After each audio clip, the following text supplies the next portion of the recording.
NATO was formed in 1949 at the height of or actually at the beginning of the Cold War, shortly after World War II, when there was two huge military blocs, the Western Alliance and the Soviet Alliance, and then later on the Warsaw Pact against the NATO Pact. And there was a very real, very strong and powerful threat from the East to the West. In that environment, the Western nations came together in complete unanimity. Everybody was lockstep for decades over the recognized threat from the Soviet Union, which was a literal existential threat on both the conventional and nuclear levels against NATO. And that helped, that unanimity and that common purpose, that laser focused requirement that all of them had for their collective security, kept the alliance the most remarkable alliance in the history of the world. Today, however, things are a little different. Now then, there is a lot of fracturing going on within NATO, although you wouldn't know it by talking to some, because a lot of people like to keep on with a lot of this fiction we keep talking about in several areas here on this show, to where the words coming out of people's mouth are one thing and the realities on the ground are, well, rather different. And we're going to have somebody from Europe join us live from London today. We actually have back with us Ian Puddick. Ian, welcome. He's a businessman from London, very well connected, and it has his ear to the ground there. It can really help us untangle some of this stuff. Ian, welcome back to the show. Yeah, thank you, Colonel. Thank you so much for inviting me back. Always definitely our pleasure to have you on, because, you and I off screen and have had lots of conversations. I've always been impressed with your grasp of, kind of what's real going on, your recognition of what's happening on the ground, especially in the UK and in Europe generally. So I couldn't think of anybody better to have on today. Thank you. Do have to ask though, what's your location there? It looks like you have some sort of nuclear spy based stuff in the background. What's all that about? Some might call it that. So yeah, no, in London I run a plumbing company, and also separately a gin, whiskey, and rum distillery. I mean, they couldn't be more different. But they all have pipes, so I think there is some connection. Well, absolutely. And my plumbers make the gin, the whiskey, and the rum. And I have to say, I said to Prince Charles, he's the king now, but I did say to Prince Charles once when we did a tasting with him, he said how fantastic our gin was, because we do supply Buckingham Palace. And he turned around and he said how good it was. And I said, if you knew the plumbers that made it, you wouldn't drink it, sir. And he went, I hope I don't meet them. Well, let's hope they don't ever get their pipes crossed. That would be a problem. But yeah, no comment. Very nice, very nice. That's awesome. Yeah, I'm gonna have to come over and taste some of your wares one of these days. You'll be very welcome. Seeing you in person the next time I get there. Well, let's just jump right in here, Ian, because there are actually, and even frankly, when you talk about the words, there's a lot of division growing between some of the EU members. And of course, the US and the UK have always been probably the two that are, both, tooth and mouth kind of thing. We're always together. And that's the case right now. But first of all, let's start off with really the big bombshell over the last week or two. And that is French President Emmanuel Macron, who's saying, hey, we may not have any red lines. We may send troops into Ukraine. A couple of days ago, big press conference he had with a couple of presenters in France. He said this: Europe and the security of the French are at stake over there. And these are our vital interests. You're using a term that has particular connotations. I say security. And you yourself have used the term existential threat. But that means it's our very existence that's at stake in the Say game. it and I assume it. We've already suffered the consequences of this war in our daily lives. We've already suffered these attacks. Many of our hospitals have already suffered days and days of dysfunction due to Russian aggression. We've already suffered the consequences in Europe. The price of gas, the situation of our economy, the cost of cereals, the economic upheavals that have followed are the consequence of this war launched by Russia. Now, first of all, I think it's required to say that the presenter did try to nail him in there, because he said an existential threat. Now, an existential threat by definition means your literal physical existence is at stake if things go in a bad direction. Absolutely. But then the details that he gave her were more like challenges or difficulties. Well, the price of gas, some of the cereals and whatnot. And then it's hard to get past the fact that all of those are a problem because of the sanctions that the West put on Russia on those very areas. He kind of left that part out there. But just first of all, I want you to talk about a little bit about what some people are saying, because I know that you and I have had conversations where there are some people in the UK that are and elsewhere in Europe that are buying this existential claim. Yes, absolutely. But is it that way with everybody? Well, not with everybody, but obviously you've got the mainstream media that parrot the official government narrative. But if you think about it logically, just common sense, you don't have to be particularly bright. Just common sense, apply some critical thinking. So the head of MI6 told Sky News a few months ago, just before Christmas actually, that Ukraine was winning and Ukraine had taken back more land than Russia had taken. So Ukraine's winning, great. And by the way, can I just make this really clear? I'm anti-war. I'm anti this war. Should Russia have invaded? No. Do I agree with it? Of course not. But I'm just giving my analysis from what I know and from the people that I speak to that you're aware of what the real feedback is. So Ukraine's winning, Russia's losing, Ukraine's gaining more ground back than Russia had taken. And then we're told that Russia's weak.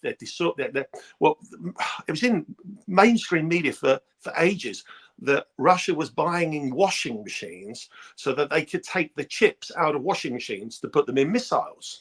So we know Russia's really weak, but when it suits the media and obviously the powers that be, which is where the media gets its narrative from, Russia's all powerful and they're going to take over the whole of Europe. Well, they can't have it both ways. They can't say Russia's really weak and awful and rubbish. Right. But right. they're a threat to everybody. It's nonsense. Yeah. It's nonsense. Yeah, I've seen that a lot. That it depends on which way you want to go and which emotions they want to tag to. Because on the one hand, Russia's coming for us all if we don't stop him right here, and then the other one is like those terrible Russians. They can't even move beyond. They can't even take Kiev. They had to get kicked back. And absolutely. Hang on. So wait a minute. Those don't go together, but others don't seem to blink on that. And part of the reason, Ian, is because we got to come back to our side of the pond this time. We're as much as it is fault for that as anybody else, because earlier this very day, just hours ago, the Secretary of Defense, Lloyd Austin, was in Germany meeting with a group of 50 nations trying to bring more support to Ukraine. And he says, wow, this is what was the phrase he uses here? The great cause of our time. Check this out. The Czech Republic recently procured 800,000 urgently needed artillery shells. Germany, France, Denmark, and Sweden have each recently announced important new military aid packages. We will all be less secure if Putin gets his way, and we will all be less secure in a lawless, violent world where dictators can redraw borders by force, wipe countries off the map, and rebuild their old empires. So Ukraine's battle remains one of the great causes of our time. And the Ukrainian people do not have a day to waste, and neither do we. And right after that, then I think to try to match what Macron had been saying about this is a Europe thing and NATO is unified, he shows his incredible mastery of geography and the ability to recall the names of places when he said this. I'm grateful to Denmark, Estonia, France, Germany, Iceland, Italy, Latvia, Lithuania, Luxembourg, the Netherlands, Norway, Poland, and the UK for steering the capability coalitions.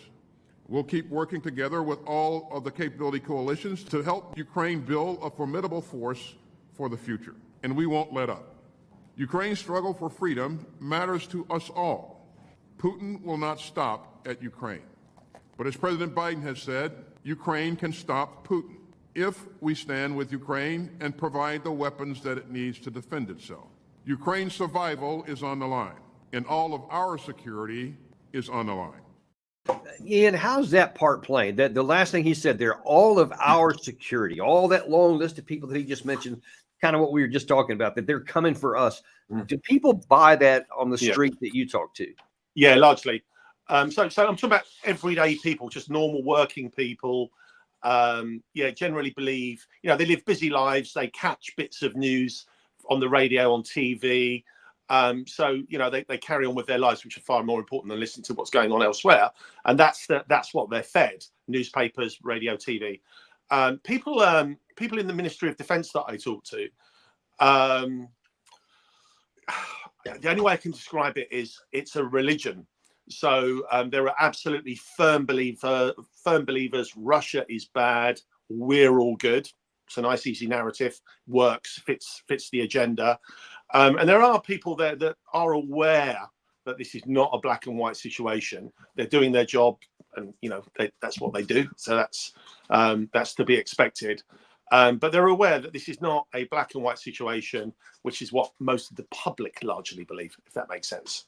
It does. And to what extent, if anyone even goes down the rabbit hole of thinking through this kind of stuff, like I said at the outset here, during the Cold War, and you're talking right after World War II, there was a clear and present literal existential threat coming from the East. And it was no kidding, both conventional and nuclear, and everyone was aware of that.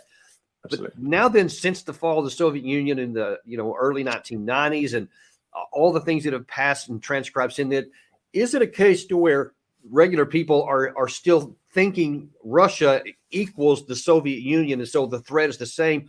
Or do they stop to recognize that Russia is a shell of what the Soviet Union was at the time? And so maybe they'll question whether there really is an existential threat. Or do they go that far down?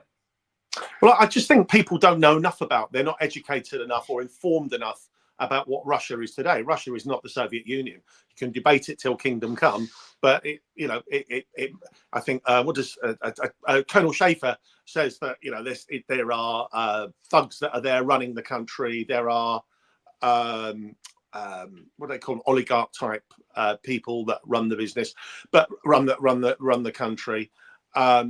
But it's not the Soviet Union. That may be true. I don't know. I mean, I've been to St. Petersburg. It's a modern.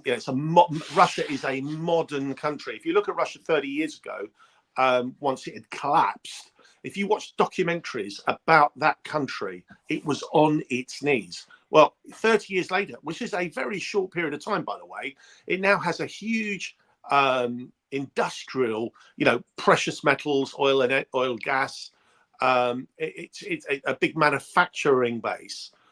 So it's just come from nothing, really. It's come from I don't want to say a failed state, but a failed state where the state ran absolutely everything: the telephones, the sewers, the water, everything was run by the state. Now it's all private businesses. It is different, but people have long memories. People have long memories, and people in power, especially in this country, I mean, they still view Russia as the Soviet state. I told you? I think we had a conversation when I was talking to some RAF pilots, and these are. I'm 54. I'm a golden oldie. There were these guys were in their sort of young to mid 30s. These are RAF pilots.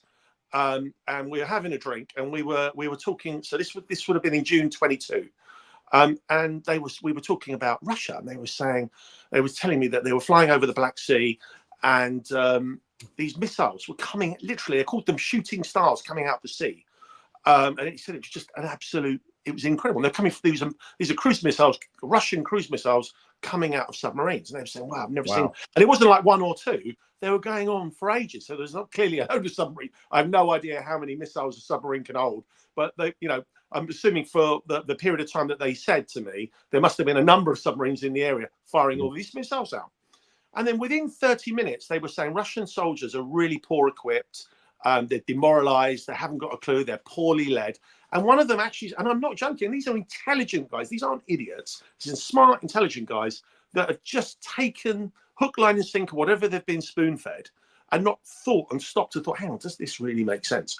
And they were saying that the Russian soldiers don't have shoes. They have their own.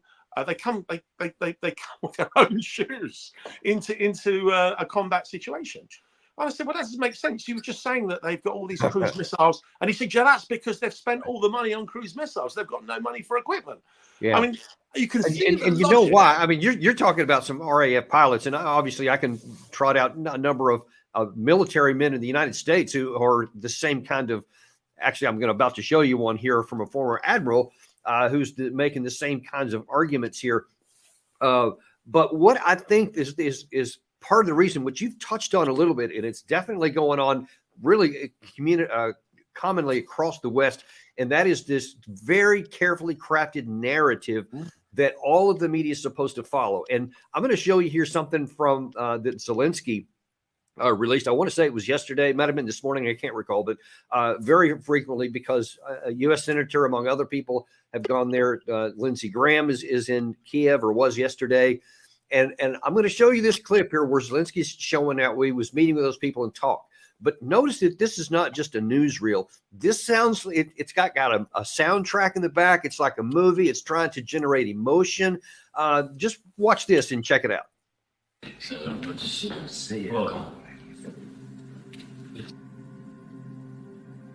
Thank you very much, Senator, and your team. Thanks for coming. That's a good signal for us, for Ukrainians. And of course, from the very beginning, let me to be thankful to the United States, to the people of your country, your bipartisan support, and to President, his administration. Thanks so much. Also, we are thankful for all these 2 years support from Congress of the United States. And now this is very challenging period for Ukraine and also in the United States. We wanted very much to hear what do you think about it, what do you think about support, so future support. So thanks, welcome. We'll talk about all of the above, but before we say anything, I just admire what you and your people have been able to do for 2 years. I remember we were told he would fall in 4 weeks. We're still here, still fighting. Putin won in a landslide. You know why he got 87%? Because I guess he didn't want 88. That would look bad. So this is the 10th anniversary of the annexation of Crimea.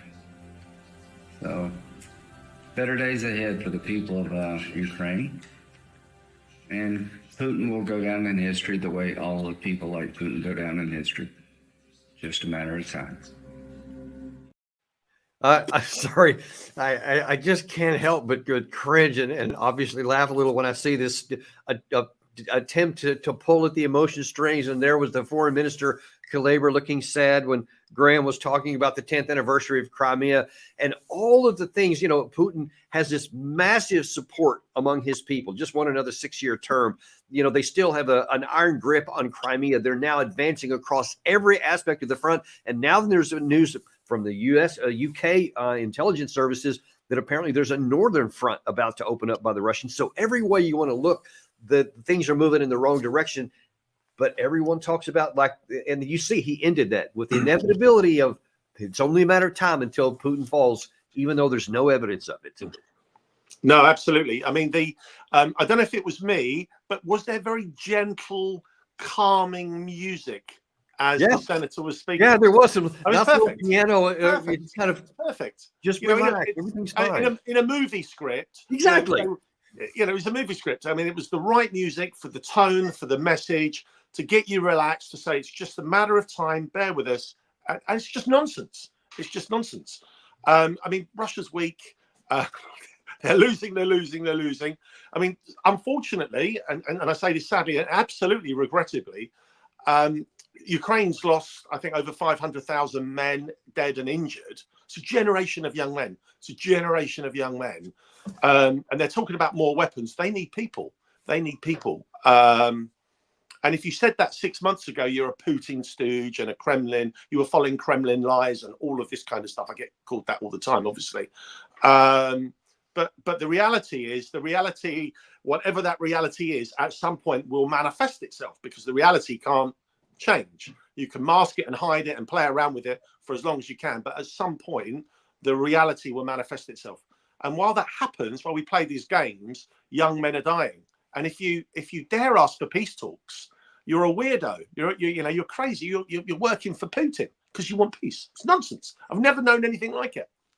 You know, and you mentioned there about the facts. Okay, this is out in I think it was Polish media this morning. Yeah, the former chief of the Polish general staff, so not just somebody, says that Ukraine's losses are estimated in the millions.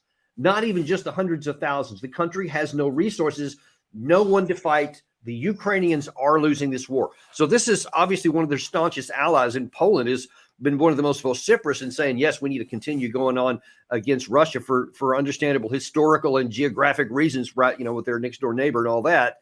But even one of the senior Polish officials is saying that there's just no manpower to do this. It doesn't matter how many more people you can try to mobilize. You're literally sending them to slaughter. Absolutely. Absolutely. Yeah, absolutely. They just need people. They just need people. And all that you asked me about Macron earlier, you know, why did he say there's an existential threat, which is just complete nonsense? Well, the good thing, you know, I'm not a politician, but the good thing, if you put your political hat on, you know, Macron can stand up now and say, I was the only person in Europe that was ready to fight Putin, take on the Russians, destroy them and all that kind of stuff. Because he knows it doesn't. It's easy to make a promise that you don't have to keep. So he can make these threats and, you know, stand strong and sound strong, because he doesn't have to do anything about it, because he's not going to be going to war. He's not going to be sending French soldiers. But afterwards, at some point, he can say, well, I was the only person. It's pathetic. It's absolutely pathetic. And actually, I think that there's probably some plausible, that's probably a plausible outcome or intent, because as we see, Europe is very far from unified. So while they're claiming this on the front, like, you know, Lloyd Austin is saying, yes, we are unified and we're all together in this.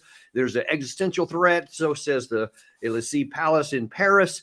But then you start looking at some of the other European leaders and not so much. Let's start with Viktor Orban. My country, Hungary, is the lone star state of Europe. There's no problem with so-called, Ukraine fatigue, for sure. We have Orban fatigue now. I think there is a battle for the heart of the European Union and even for Western civilization itself. And I think sometimes the pressure that's put on Hungary is because it is within the West, it is within Europe, but it represents an alternative way, this more conservative approach, which is still very successful. And then we have the Slovak leader, the new Slovak leader, who is derided by many in the West as a pro-Russian leader. He has a different view, but here's what he says about his country. This is the Slovakia I would like to see, not run by amateurs without experience, so that we won't be dragged into misadventures, whether with migration or the military. So now, you know, I'm going to show with probably one of the bigger disputes is between France and Germany. And I'll show you that in just a second. But on these two with Orban and the Slovak leader, if you go, those guys are both saying, we're not going to go to war with Russia. So not only are we not sending troops, we think the whole thing about this military adventurism is just not working, because apparently they didn't get the media memo or the movie from Kiev or whatever, but they're just not buying it. So to what extent, from your observation there, do people in the UK especially, or even throughout Europe, as you may have access to, when they see these guys, do they think, hey, maybe they're right, or do they think these guys are just out there and they're, you know, not being team players? Yeah, with two answers to that question. So just the general public, man on the street, woman on the street, I think they would be perceived, because of the media, that they're not team players. You know, we might not be part of Europe anymore physically, because we were part of the EU, but now we've come out of that. But we're still part of Europe. We still trade with Europe. We still have close relations with Europe. So, you know, those countries are perceived as pro-Kremlin, pro-Putin, but they're sensible people. They Viktor Orban's politics are not my politics for sure, but he's a realist. You know, you saw his interview with Tucker Carlson. You know, should we go to war with Putin, with Russia? He laughed. He said, "Are you joking? You know, are you seriously asking me that? You know, it's a ridiculous question. Of course not." It's like me getting in a ring with Mike Tyson. There wouldn't be enough cups of tea to revive me.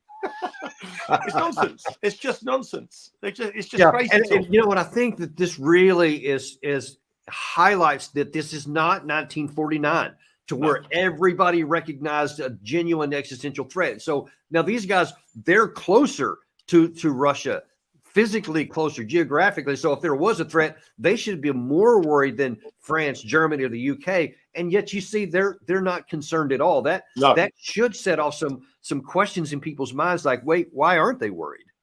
But so just to answer your question in a roundabout way, 2 weeks ago, I was at a meeting. I was anyway. I was with some guys from the MOD, and they were telling me that Lithuania is on the highest state of emergency alerts, waiting for Putin, for Russia to invade Lithuania. So I said, why? And they just said they got some intelligence from America, from the States. That's from you lot. I blame you for that. From the US, that they were on the front line and they're going to be one of the first when Russia invades, and they believe it. They don't. I have no idea. I have no contacts in Lithuania at all. Yeah. So if you ask me why they believe that, you'd have to ask somebody there. But it's. I mean, Colonel McGregor does say this enough, and I think he's absolutely right. We are largely all US vassals. So there's this political culture where we, let's pick a side. Do we want to work with the Americans or Putin? It's a rhetorical question. We know which side we want to work on. But unfortunately, it's all corrupted because it's not a battle between good and evil, and that's the narrative of the battle. There's a good side and a bad side. What side are you on? What side am I on? And unfortunately, that's how it's crafted, and that's how it works. Well, look, I've got a great exposition of that to show right here. So first of all, I'm going to show you in just a second here a clip of Schultz from Germany, to where, in direct contradiction to what Macron said, he said he's not going to send any troops into Ukraine, and he's going to explain to you why. But then check out the response from the United States on the backside of that. Let's get first to Schultz. It is excluded for me when it comes to long-range weapon systems. There's no point supplying any weapons that can only be used if German military members have to go to Ukraine to do that. This is a line in the sand for me as a German chancellor, which is why my position is very clear in this case. I think it is necessary that when we are supplying weapons, we ensure that there is no involvement of German soldiers in their use. So now it's not just Orban and Fico, but now Schultz is also saying, I don't recognize a threat, and we're dang sure not going to send our troops in there or send some long-range missiles that could end up prompting a missile coming back in my direction. So he does not recognize the threat that much either. But instead of people starting to go, okay, now then there's a number of European states, a number of NATO countries that are not, buying into this narrative. We have him on this, his quotes on this show a lot. Former 3-star general, U.S. Army Europe Commander Ben Hodges, taking German Chancellor Schultz to task. Nations do seem disjointed. And I think, to be candid, unfortunately, the German Bundeskanzler seems the one that is the most out of step with everybody else. It must be really painful for him to be having to do things he's doing now, providing aid to Ukraine, building up the Bundeswehr, different from what he ever imagined he would be doing when he was a younger politician. But it's essential. I mean, Germany, the most prosperous, richest country in Europe, the massive industrial capacity, has got to help guide. Otherwise, if Ukraine fails, we're going to be in a terrible conflict with Russia in Europe, and Germany is going to pay a massive price. This is all going to come crumbling down because Ukraine is on a path to be defeated. But it's not just those states that are starting to see this out, because people are also starting to figure this out in some of the other countries. There's a piece out, and I believe European Politico this morning.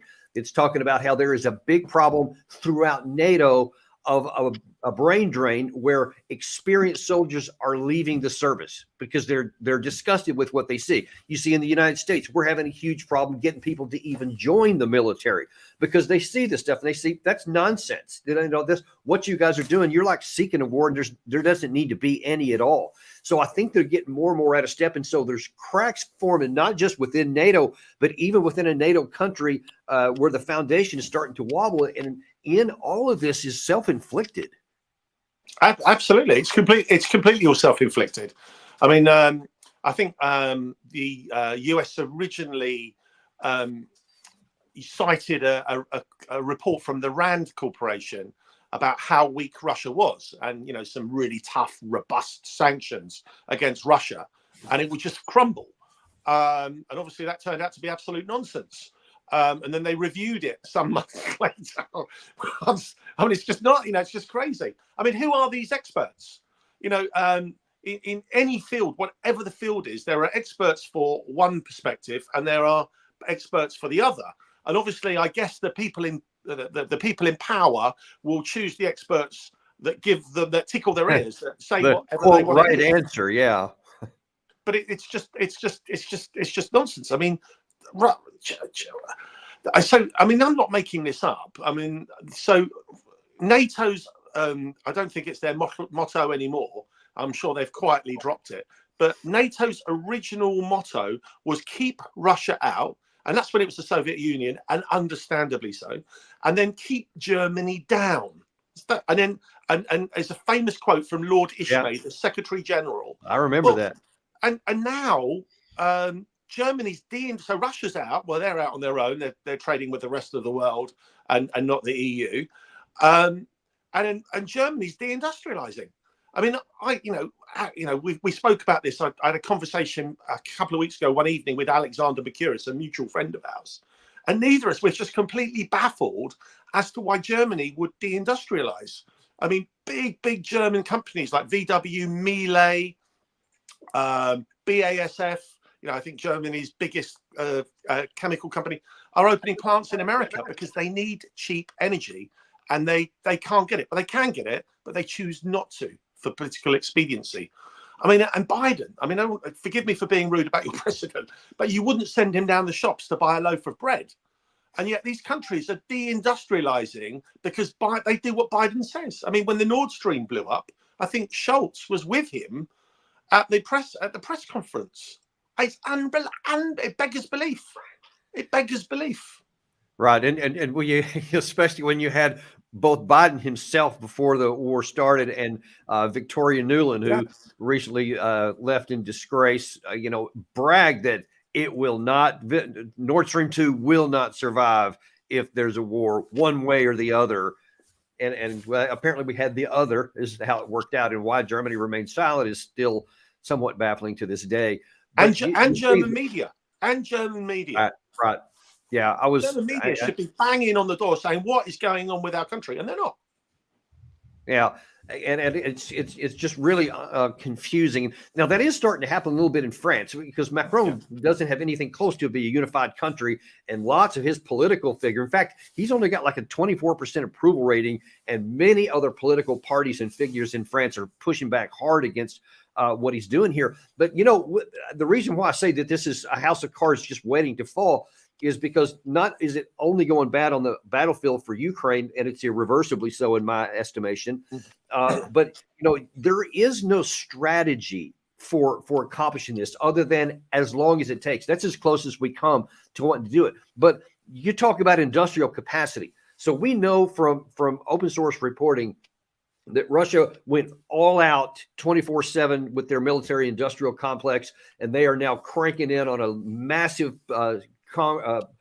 process across the board within their community, within their country, within their own supply chains to make artillery shells, refurbish tanks, even make jet planes, continue to make missiles, which everyone in the West said they would run out of several months into the war, and they still haven't. They continue to make all these things, and just look at the artillery shells. So according to most reports in the West, Russia will be able to produce about 4.5 million shells of 152 millimeter by the end of the year. The West is on pace to produce somewhere around 1.3 million shells. And the other day, Czech Republic alleges that they have found 800,000 shells scrounging around the world somewhere. So maybe that number will now be closer to 2 million. But you still have 4.5 million that Russia produces. And according to recent intelligence, the North Koreans have been accelerating their shipment, and it could be 2 or 3 million in addition to that. Those are ongoing processes here. What the Czech Republic and the U.S. is basically scrounging, but there's no plan to ever surpass Russia in those categories. They'll always be chasing them because Russia's continuing to expand as well. They're looking towards setting up a sustained long war. So any way you want to look at it, there's no rational path to victory for the Ukraine side. And so one has to ask the question, is there some thought somewhere that they would resort to nuclear weapons, or are they just blind to the fact that they're racing headlong towards a cliff that at some point will fall? Because the Ukraine army will at some point collapse. They can't literally go on forever just continuing to not lose. Scary. I mean, it's scary territory. I mean, if you ask me personally, we've had this conversation. I've had this conversation with my friends. I call them friends. They are friends. If anyone was going to use a nuke, it'll be Biden. It'll be Biden. Why would Russia detonate a small, and even a small nuclear explosion isn't small, just to put it in perspective. Why would Russia want nukes going off near their border, anywhere near them? It's just nonsense. It's absolute nonsense. You know, America, if Biden dropped a nuke over there somewhere, well, it's not going to affect you directly for some time, if that makes sense. So just, you know, it's just, you know, I'm not a military man, but just common sense says, you know, if we say that Russia's mad, bad, evil, wicked, all of that kind of stuff, would they want a nuke going off on their territory or near their territory? The answer's got to be no. Yeah, I am certain. I was actually worried about nuclear escalation a lot in the opening rounds of this, but then things kind of settled down toward the end of 2022, and then Russia started going tactically. You know, they held the ground throughout 2023, and now then they started moving to the forward. Now, that's bad for Ukraine, but for the world, that's actually breathing a sigh of relief, because the only reason that Putin would use nuclear weapons is if his conventional forces started to be defeated. And he basically said that the other day on I want to say the 29th of February, where he said they would use nuclear weapons if Macron made good on his threat and Western NATO countries started fighting in Ukraine. Then he might escalate to that. So as long as we don't do something stupid, he's not going to. But the question I'm wondering is if none of that keeps happening, but then reality finally imposes itself on this global stage in Ukraine, just like it did in Afghanistan in August of 2021, when the spin finally was met, you know, crushed under reality, and we lost that war. If something similar could happen here, then what? What are we going to do then? Are we just, all this rhetoric we've been saying for, you know, 2.5, 3 years, by that time, we're just going to roll back and go home? Or are we going to risk escalation? That's my worry, that we escalate if their army collapses. Well, I'll tell you what the escalation will be. So back in September, October last year, Britain talked to Germany about German troops and British troops going into Ukraine to push Russia out of Ukraine, not as part of NATO. This isn't a NATO operation. I mean, it would be, because they would be supplying all the weapons and all the bombs and all of the intelligence. But on paper, it's nothing to do with NATO. I have no idea how that conversation went, but I know it hasn't happened. So I'm assuming it wasn't good. Then there was a conversation about sending, again, German, British and French soldiers into Ukraine, not as part of NATO. So this is just British soldiers trying to help.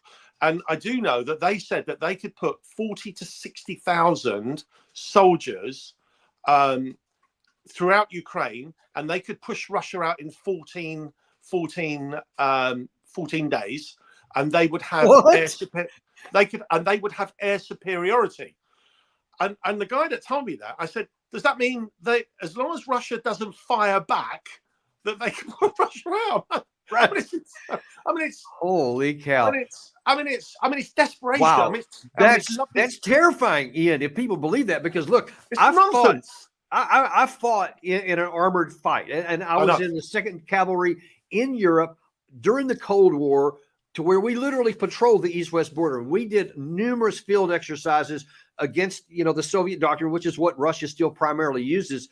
And even in an offensive operation, the Russians, you know, are very, very formidable, and certainly in the defense, which they have shown to be expert, you know, probably better than what we've done, because they now have experience of doing it. The idea, I even said, when in 2023, when Ukraine was doing its offensive, which I knew was doomed from the beginning, I said, you know what, if the U.S. and our NATO forces were conducting the same operation, I don't know that we could dent this line here. Even if we had air power, we could have had some success, but the cost would have been enormous because of the multi-layer belts that Russia had developed here would work on a peer-on-peer offensive. If anyone in the West has this delusion that in 14 days with 60,000 troops, they could do what the Ukraine side with somewhere around 200,000 or 300,000 couldn't do in 6 months, is delusional and dangerous. Well, I'll tell you a wonderful piece of propaganda. So if we go back to February 2022, just before Russia invaded Ukraine, so the Russian troops are all on the border of Ukraine, and there's the big drumbeat: will Russia go in? Will Russia not go in? I actually didn't think they would go in, but they did. So big drumbeat. So it's all on the radio. You know, the troops are on the border. So on BBC Radio 2, a daytime presenter, very popular, is a very nice, warm, cuddly presenter. Jeremy Vine is somebody that you'd have a cup of tea with and talk to, and he'd be really interesting. He's a nice guy.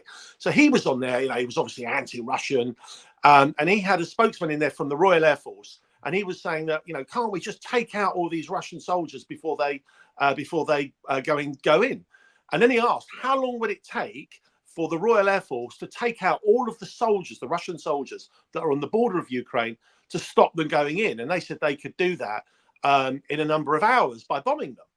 And he said, well, why don't we do that? And the Royal Air Force says, you know, we follow instructions, etc. Now, I'm sure that's absolutely true. I don't believe the RAF guy was lying, but it makes the assumption that the RAF dropped bombs on these soldiers and there's no return fire. There's no Russian Air Force. It's nonsense. So, but you can see how it was scripted. You know, Britain's so strong, we could have taken out this army in a few hours. It's just nonsense. But people believe it because you stop thinking. You hear a BBC radio presenter present what he believes are the facts.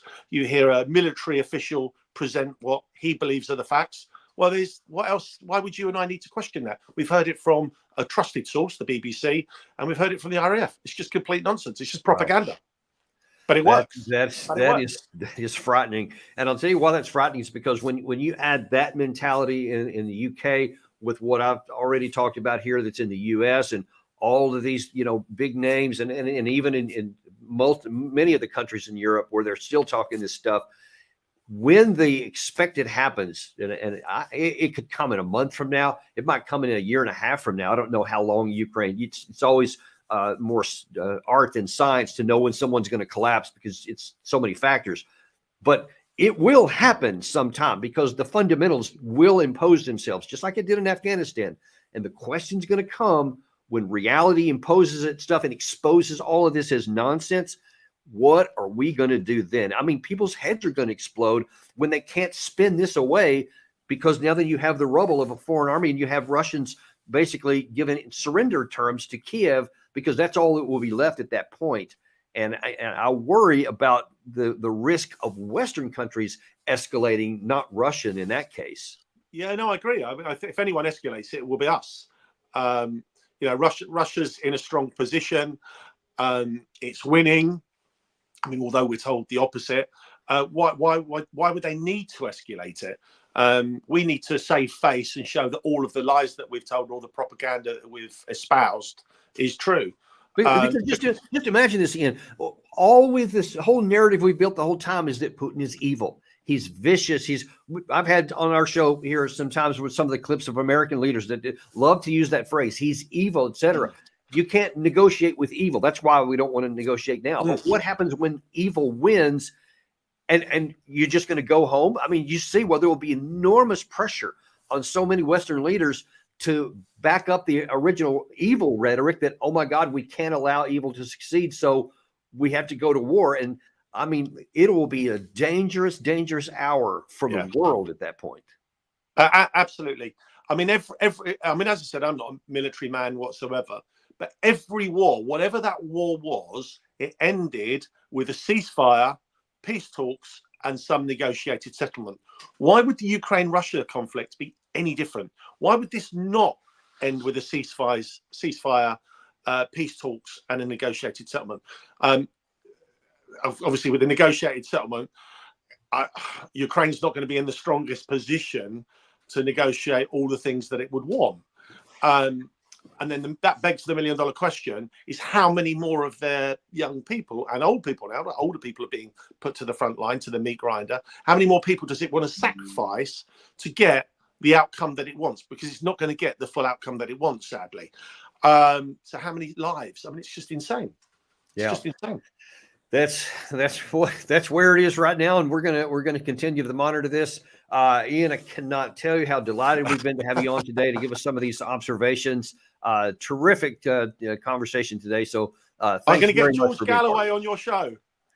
I'm looking forward to that day. We really hope that we can make that happen. It'd be an absolute thrill for us to have George on the show. He will come on. Look forward to it that day. And we thank you for joining us today.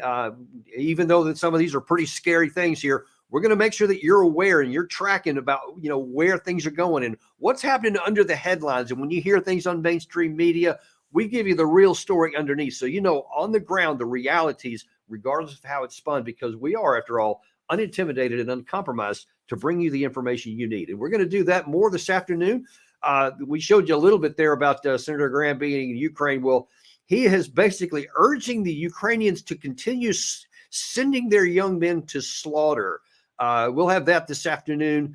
Let's see. I'm not sure what time that's going to be. I can't think that's 2:00. But then check on our schedule there, because you'll see it on the channel. And then General Milley, or former General Milley, will be testifying on the Afghanistan withdrawal before Congress, which starts at 1:00 this afternoon.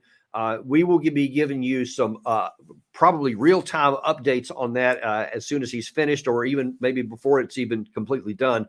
And I have a bad feeling that what you're going to see is basically them trying to say, hey, this was all somebody else's fault. It wasn't my fault. I didn't do anything wrong, even though he and some of these others were the actual architects of why that war failed. We're going to, like we always do, we're holding people's feet to the fire so that you know the truth. Thanks. Be sure to like and subscribe and share this with your friends, and come back and join us this afternoon. And we'll see you then on Daniel Davis Deep Dive.